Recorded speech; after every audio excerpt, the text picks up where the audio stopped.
Okay. I can tell you that this is a hard topic. Uh,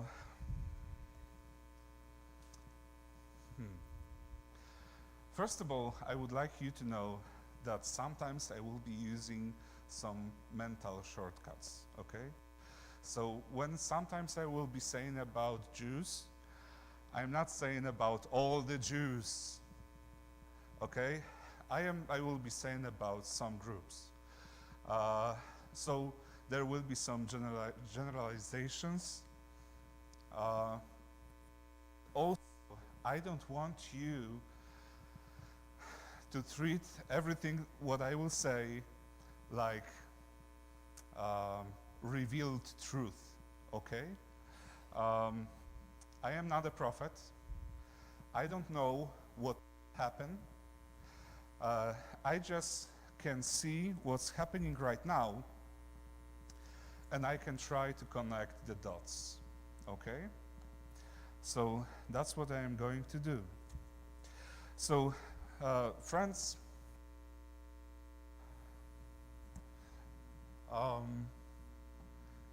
we are living in very interesting times, don't you think? There are some things, I remember when I was in my primary school, and my teacher asked us what the future will bring to us, okay? Do you remember when you were living in 1990s, have you ever have these thoughts about what will happen in year 2000 and later and so on? What new century, what it will bring to us? Have you have these thoughts? Does anyone had thought about 9/11? Oh, you knew about 9/11 in 1990s? That's what I am asking. In 1990s, could anyone expect that something like 9/11 will happen? No. In Europe, we never thought there would be another war like is happening right now in Ukraine. I remember when I was in school, and my teacher asked us how we see the future. Then actually, my future was like I seen it like there was a cartoon made by Hanna-Barbera called Jetsons. Okay, so that's how I've seen the future, that we will be flying, flying cars, live very high and so on. So that's how I've seen the future. Okay? I remember some people were they in times, and when they are our universities, sometimes they had to, on the exam, they had to answer the question why the communism will be all around the world. They have to prove that communism will be all around the world. Okay? So they had to answer, yes, in the 19th century there was not even one communist country, and in what was the year? On the beginning of 20th century, we had a few communistic countries, and there are more and more. It means that in 21st century, the communism will be all around the world, okay? So that was their vision, okay? And from their perspective, that was great vision. I disagree. I am so happy that Poland is not a communistic country anymore, okay? But that's how we've seen the future, okay? We've been trying to see the future that it will be better and better, But actually, right now, more and more scientists, they are sure that we don't have a lot of time. And you know, this is amazing because actually we as a Seventh-day Adventists, we are saying that we don't have a lot of time. Why? Because God is already, is ready to come, okay? But if we ask those scientists like 100 years ago in times of Ellen White, that you know that this world is going to end, you know, they would say, oh no, we will live in better and better times. And right now, we are living in when, for example, in University of Chicago, you know that we have Doomsday Clock. It is a clock that is showing us how close we are to the doomsday, right? They established it when they see that nuclear weapon was used, and they said, okay, so that's for sure that this world will perish probably in a nuclear disaster. Albert Einstein once said that he don't know what weapon will be used in a third World War, but fourth will be with the sticks and rocks. So people are afraid of it. And you know, this time on Doomsday Clock, it is closer and closer to 12. And 12 means it is Doomsday. On Manhattan, we have climate clock. About this clock, it means that it shows us the time to 2027, because someone said that if we don't do anything for our environment until 2027, there will be too late to change anything and we will be doomed. Okay? Stephen Hawking, atheist, and he said, we have to populate Mars until 2015 and 50. We have to populate Mars. We have to send people on Mars, because here on this planet we won't be able to live after 2050. Why he was saying this? Because he was looking at the environment, you know, everything was happening, that this world is really unstable, more and more earthquakes, more and more disasters.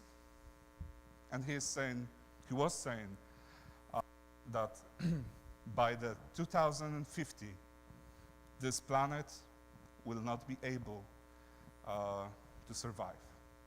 Okay?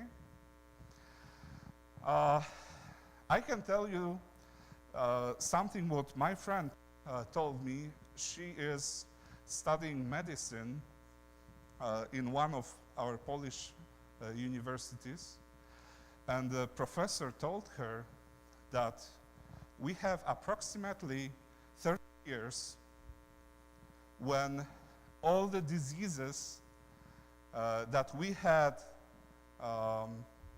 in the past will come back. Why they are saying this?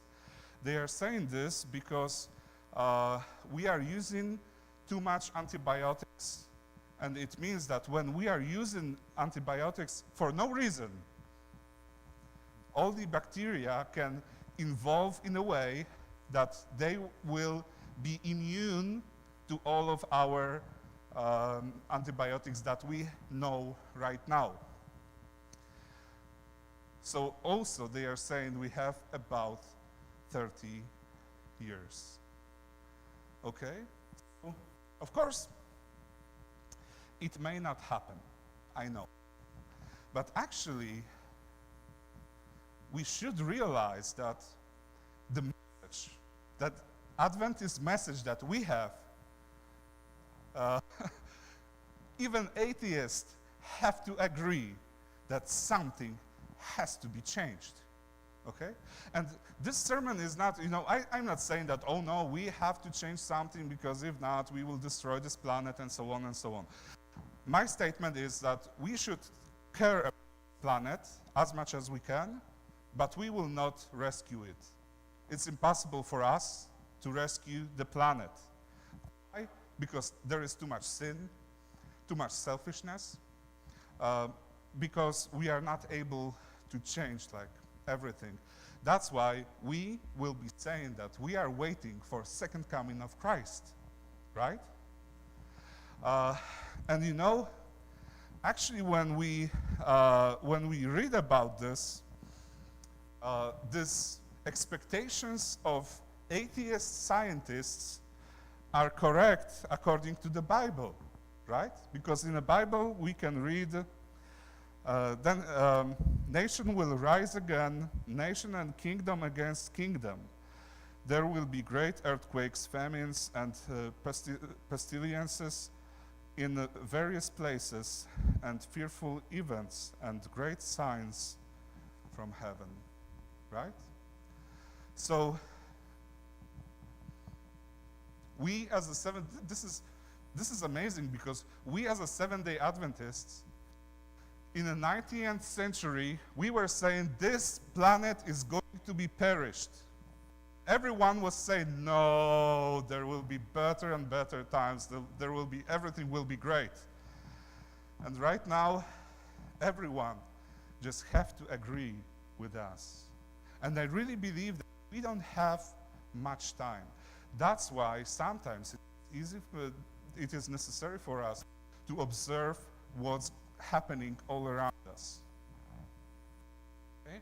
And I would like to share something with you. Again, I'm not saying that this is how it's going to happen, okay? I just want to tell you that all the purpose of this sermon is to show you that Satan is doing great preparations while we are sleeping, okay? I will tell you about some preparations, okay? So, I watched a movie when one Jew, he's Hasid, so one of the most Orthodox group from all the most Orthodox group of Jews, okay? And he was saying about the Messiah that they are expecting to come. Okay? I will tell you something about this Messiah. So, he will come when everything will be perfect on this planet, or when everything will be the worst on this planet. Okay, so we are observing what's happening, so we know that this planet never will be perfect. But we know that it's going to be worse and worse. So, okay, so they are expecting that the Messiah will come when everything will be perfect, or everything will be as possible. Okay? We as a Seventh-day Adventists, we also know that everything will be as bad as possible. Okay? He will be a king of whole humankind, and only God will be bigger than he is. He will be the biggest one. He will have supernatural level of understanding, and will have spiritual understanding of all the wisdom. So what actually it means he will be the only one who will be able to interpret the scriptures in correct way. He will be the only one wise guy, okay? And everyone will follow him. Everyone will have to agree with him. This is amazing, because actually they are describing someone to whom everyone, every leader of every nation will come to him and ask for spiritual advices. Okay? He will be very respectful to God, and that means that he will be able to judge people's spirituality. They are saying this. They are saying that there will be Messiah who will just look at you and he will know if you are a good person or not. And everyone will follow him.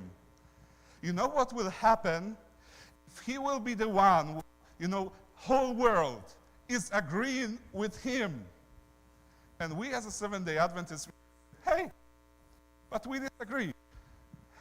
You know what he will do to us? He will say, okay, you disagree with me. Then I know that you are the bad ones. Okay? Okay? He will be teaching whole humankind about God and Torah.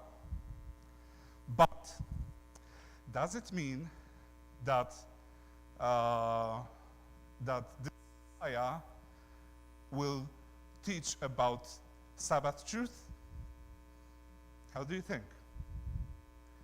This is amazing, That amazes me the most, because I expected that if this guy was a Jew, very Orthodox Jew, I believed that he will be saying, yes, you should all keep the Sabbath.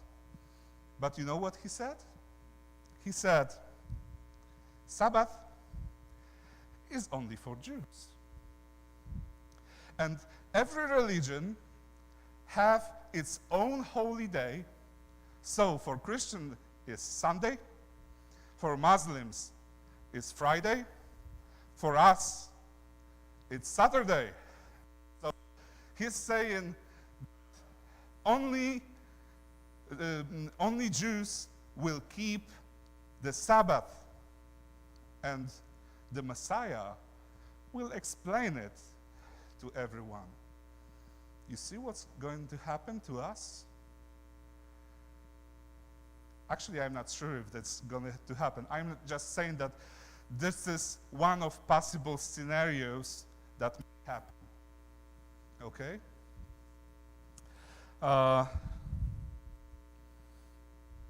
He will bring peace and all the good stuff to the world. He will bring peace. You know what Paul said in 1 Thessalonians? He said, while people are saying peace and safety, destruction will come on them suddenly. So this Messiah will say, peace and prosper. And by that, we can know that everything is going to be, will be finished, okay? This one Jew, he said that that this Messiah bring the only one religion to whole world. He will unite it, all the religions. It doesn't matter if you are Muslim, if you are Buddhist, if you are Christian, if you are Jew. It doesn't matter, because he will bring one worldwide religion to whole world. Okay? He's saying, I'm not sure how it's going to happen. He's saying, I don't know how. But I try to connect the dots, because you know that there is a big movement called Latter Rain movement. Have you heard about them? Latter Rain movement? I'm not saying about Latter Rain movement that is in our church when we are saying that we have to preach about salvation by grace through faith and so on, and we can expect that Holy Spirit will work on us. The Latter Rain movement is a Pentecostal movement when they are saying that there will be latter rain when all the miracles will be happening on this planet, and that way there will be everyone in this planet will be a believer. Why? Because of the miracles. Okay? You know what Bible is saying about this? You know what Bible is saying about this? Bible is saying, and it performed great signs, even causing fire to come down from heaven to the earth in the full view of the people. Why? Not to show them that God is true, but to deceive them. Okay? So this is really, really amazing. I think that this may happen. I think that this may happen. Okay? And this Messiah will do something to us that we will stop sinning on purpose. There will be no sin on purpose anymore. But there will be unknowingly sin, so the Messiah will restore the temple in Israel. So people will do their sacrifices in that temple. So he is saying that the temple will be restored. What do you think about that kind of Messiah?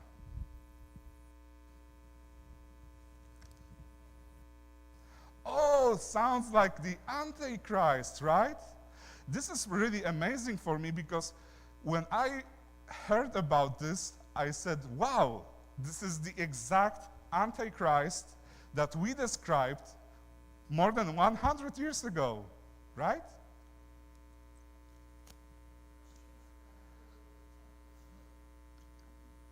That's what I am going to say. Because you know what scares me the most? What scares me the most is that it's not about those Hasids who believe in this.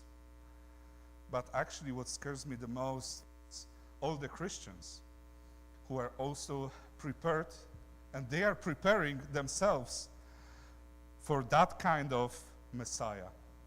And this is really scary because, you know, because understand that the true temple is where? In heaven. That the true priest, where? Is in heaven. And who is the priest? Jesus is the priest.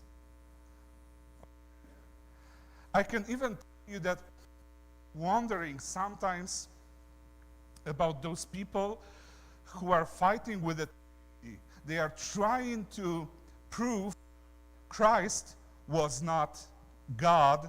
And I think that it might be also a Satan's trick used to explain to people that if Christ is not God, and we are saying that there will be another Messiah, and Jesus Christ was not God, then therefore we are not fighting with God. We are just have to do something, you know, to fit in Christ as a Messiah into the new Messiah. Okay? So I'm not saying that this will happen and that this will work in that way exactly, but I am saying that this is as a possible scenario. Okay? But when we are talking about Christian, you know that there are more and more Christians in this world who really believe that this physical temple will have to be restored. And they are doing huge theology about this. You know, only one Bible verse that may suggest that, only one biblical verse that may suggest that the Jewish nation will be restored, the temple will be restored. Only one biblical verse, okay? I will read it to you. So this is Romans chapter 11, verses 30 and 31. Just as you who were at the one time disobedient to God have now received mercy as a result of their disobedience is disobedience of Jews. So they too have now become disobedient in order that they too may now receive mercy as a result of God's mercy to you. So what they are saying is that they are trying to say that Paul was teaching that the Jews can be saved because Jews were disobedient, and because we as a Christian will be disobedient, then Jewish nation will be restored. Only one biblical verse.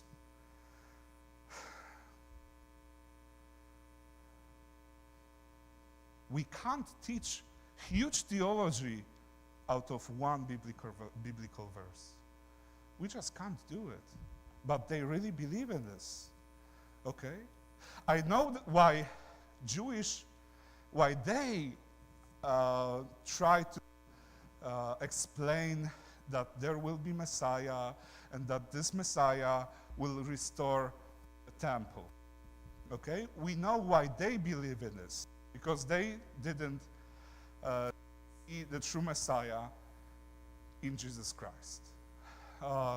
And also, there are biblical verses that in the Old Testament, the Messiah will restore. Like, for example, Zechariah chapter 6 and verses 12 and 13. Tell him, this is what the Lord Almighty says.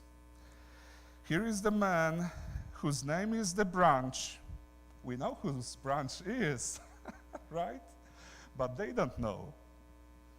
And he will branch out from the place and build the temple of the Lord. It is who will build the temple of the Lord, and he will be clothed with majesty and will sit and rule on his throne. And he will be priest on his throne, and there will be harmony between the two. So, that's what I was saying, that there was only one biblical verse that God will restore a Jewish nation, because all the Christians should agree that the branch is who? Is Jesus. All the Christians, that he already restored the temple. But still, there are more and more Christians that believe that the physical will be rebuilt on the same mountain. And Jews are also saying, who will do it? And this will be their Messiah. Okay?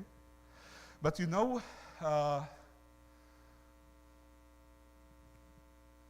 can we be sure that Jesus restored the temple? How can we be sure of that? you think?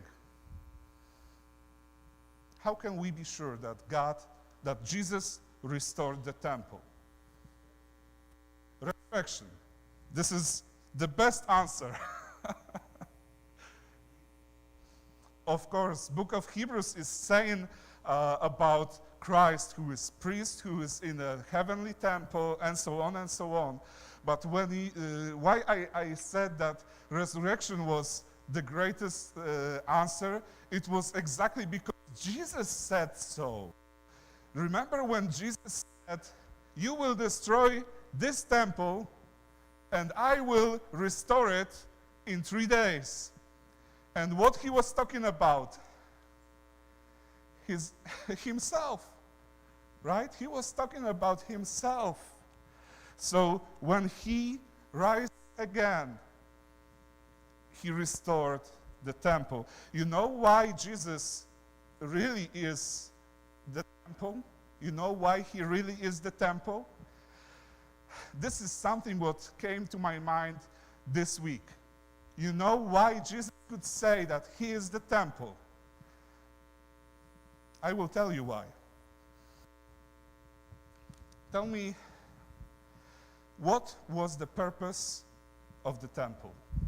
What was the most important purpose? Mercy? Worship? Sacrifice? It was the gospel. This is all true. What else?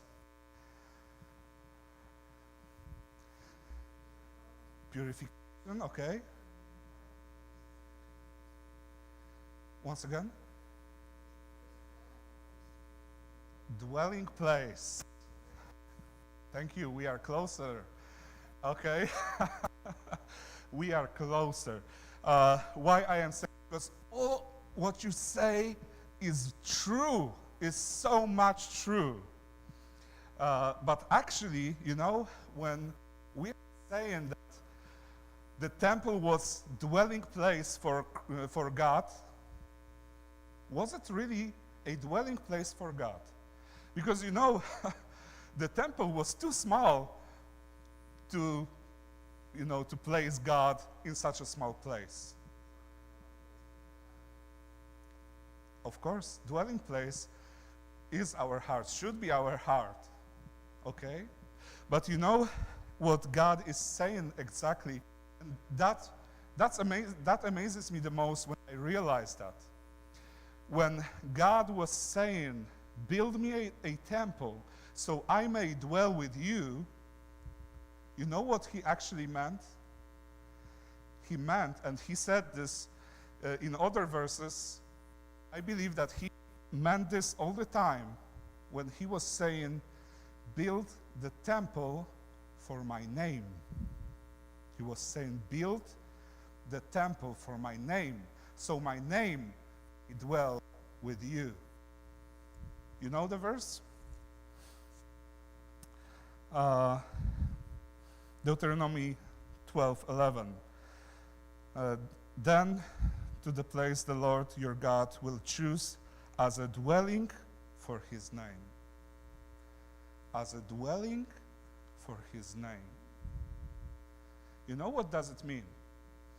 What name represents? It represents two things actually. Character, very good, and the purpose. Right? That's why God changed the name of Abram to Abraham. Why? Because by that he was saying, "I am changing your purpose." That's why God changed name of Jacob Israel, because he was saying, your character was changed. You are no liar. You are no cheater. Now, you are the one who is with God. Okay? So, it actually means that the name stands for character and purpose. So when God was saying, "Build a temple for my name, so my name will deal with you," You know what he actually meant?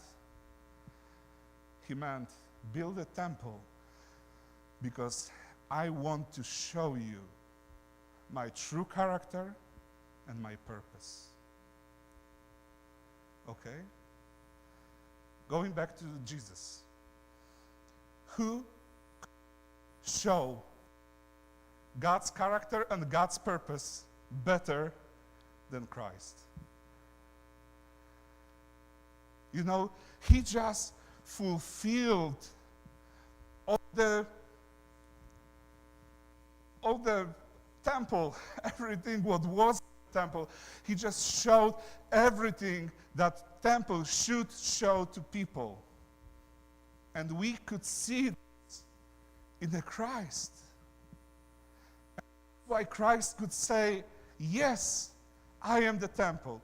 I will show you the character of God. I will show you the purpose. I will show you salvation. I will show you everything. That's why when you were saying about sacrifices, about glorification, about everything, what was the purpose of temple, true. And it all fits in one thing, that the temple was to show God's character. And Jesus fulfilled this all. Jesus is in the temple. Jesus is doing everything for us. So we, as a Seventh-day Adventists, we know that we don't need physical temple anymore. But you know what? There are more and more Christians that believe that we need it. Why? I don't know. I don't know. So my friends, I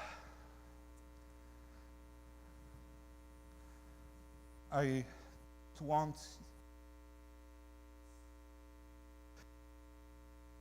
Jews are going to rule over the world and so on, and so they will build a new world order and so on and so on. No, that's actually I am saying something the opposite.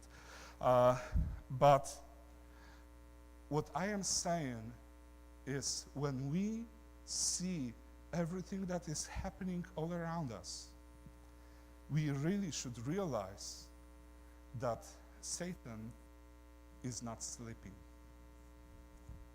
He's doing a lot of work. He is very hardworking, isn't he? So, if he is spending his time to prepare this world to be deceived, you know what we should do? We should spend this time to tell the world that there was only one true Messiah, that there is only Jesus Christ, that only in him everything that we should preach, I believe it is in three angels' message, right? Everything is in three angels' message, because three angels' message is about the creator and owner, is about Babylon, that the Babylon is fallen. We have to tell this to the people. You know why? Because just imagine that suddenly the Jews will come out and will say, hey, I am Jewish Messiah. Let's create one worldwide religion. Let's rebuild the temple. And all Christians will say, hey, yeah, that's what we were expecting. And suddenly, in that group of people, everyone will say, hey, there's something in it. Will be only Seventh-day Adventists. 22 million people on this planet who will say, hey, hey, hey, hey, no, this is not the Messiah. Yes, we should keep the Sabbath. Sabbath is not only for Jews.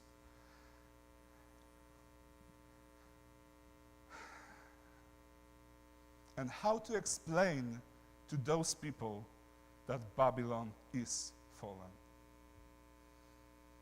When there will be worldwide church connecting all the people.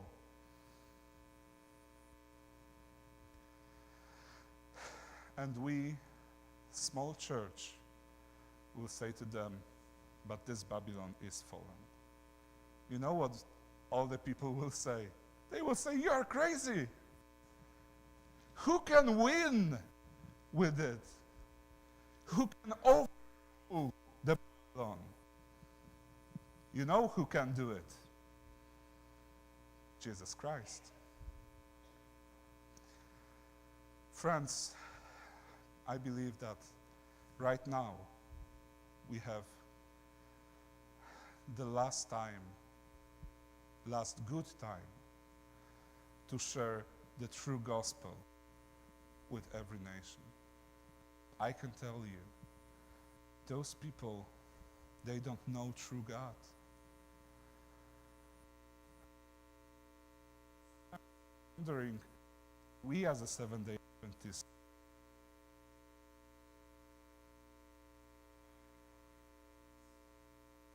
I'm wondering about if Seventh-day Adventists know true God, because if we knew true God, we would be very eager to share this God with others.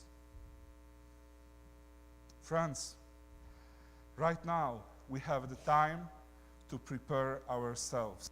Our preparation is to build close relation with Christ. Our preparation is to tell the world what's going to happen. And maybe will not agree with us. Maybe they will say to us, man, you are crazy. But I hope that in the future, when these things will happen, and I really believe that it will not take more than 30 years. I don't want to say about the dates, okay? But I really believe that it can't be more than this 30 years. I might be wrong, okay, I know. But I really believe that we don't have much time. And I believe that when we will share this message, this true message about true God, about God's temple in heaven, about Christ as our priests, our own priest, I believe that when there will be correct time, Holy Spirit will remind them what they've heard from us. So friends, please, use that time. Share the Christ with others. Teach the three-angel message. Because only there we can find a true gospel. Amen.